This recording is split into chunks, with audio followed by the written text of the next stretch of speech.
Sekarang kita akan belajar tentang ungkapan-ungkapan yang pernah disampaikan oleh Imam Malik. Beliau pernah berkata, "Al-ilmu nurun yaj'aluhu Allahu haitsu yasha' wa laysa bikathrati riwayah." Sesungguhnya ilmu itu adalah cahaya yang Allah letakkan pada hati siapapun yang ia kehendaki. Bukanlah banyak riwayat membuat seorang itu menjadi alim.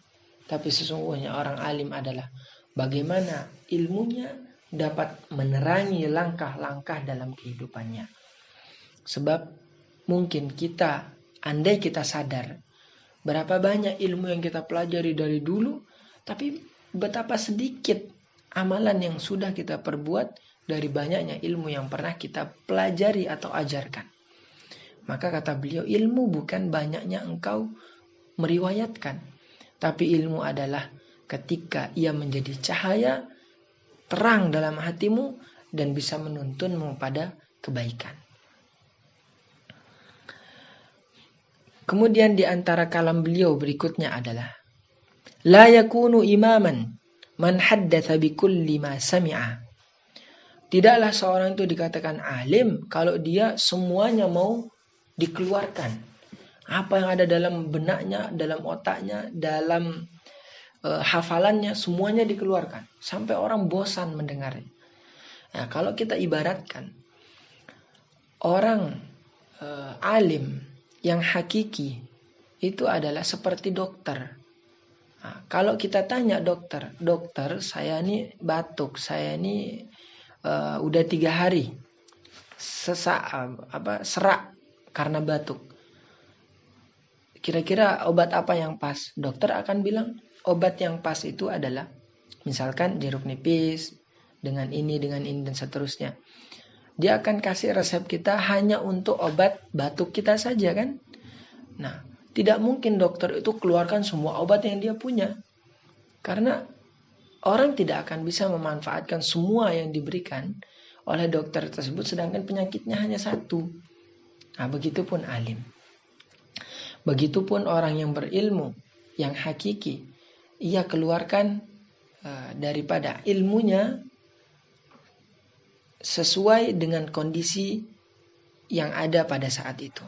Jadi apabila dia bertemu dengan orang yang mengadu tentang banyaknya masalah, kurangnya rezeki misalkan, dia kasih istighfar karena istighfar adalah pembuka pintu rezeki. Cukup sampai di situ. Tidak perlu dikasih amalan-amalan untuk bisa terbang. Tidak. Seorang alim yang hakiki adalah yang berucap pada tempatnya dan melihat tempat ketika ingin berucap. Likulli maqalin maqam wa likulli maqamin maqal.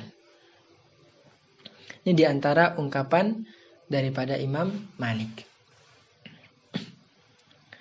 Ungkapan berikutnya adalah beliau pernah berkata, nashrul ilmi afdalu a'malil birri.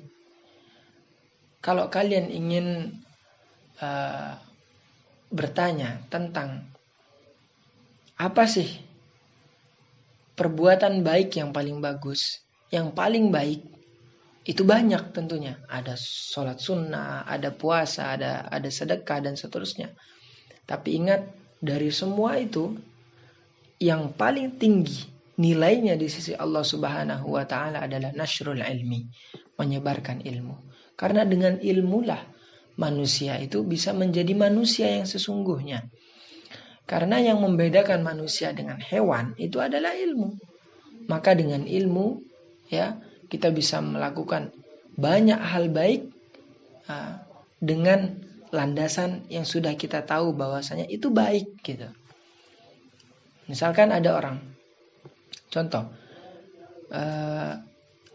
seorang ulama,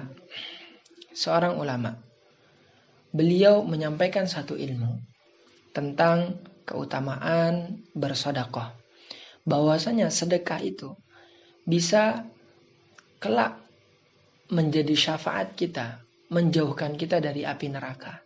Kenapa demikian? Karena di dunia kita memudahkan orang lain, menjauhkan orang lain dari kesulitan. Maka di akhirat Allah pun akan memudahkan hisab kita, menjauhkan kita dari api neraka. Nah ini andai didengar oleh 10 orang, kemudian 10 orang itu bisa menjadi orang yang ahli sedekah, maka dengan ilmu yang tadi dia sudah bisa mendapatkan pahala sedekah daripada yang dilakukan oleh orang-orang tadi. Maka benarlah ungkapan beliau bahwasanya menyebarkan ilmu itu adalah amalan yang paling baik setelah amal-amalan yang lain. Waqad raditu bima futiha li fihi, dan saya pun ridho menerima dari apa yang Allah Subhanahu wa taala berikan kepada saya dari ilmu-ilmu yang ada. Kemudian ada juga ungkapan beliau yang lain, qala li fata min quraisyin ya ibn akhi ta'allamil adaba qabla an tata'allamal ilma. Beliau menasihati seorang pemuda kecil, ya baru memulai menimba ilmu seperti itu. Apa nasihat pertama beliau kepada orang tadi? Sayyidina Imam Malik menasihati beliau, belajarlah adab sebelum kamu belajar ilmu.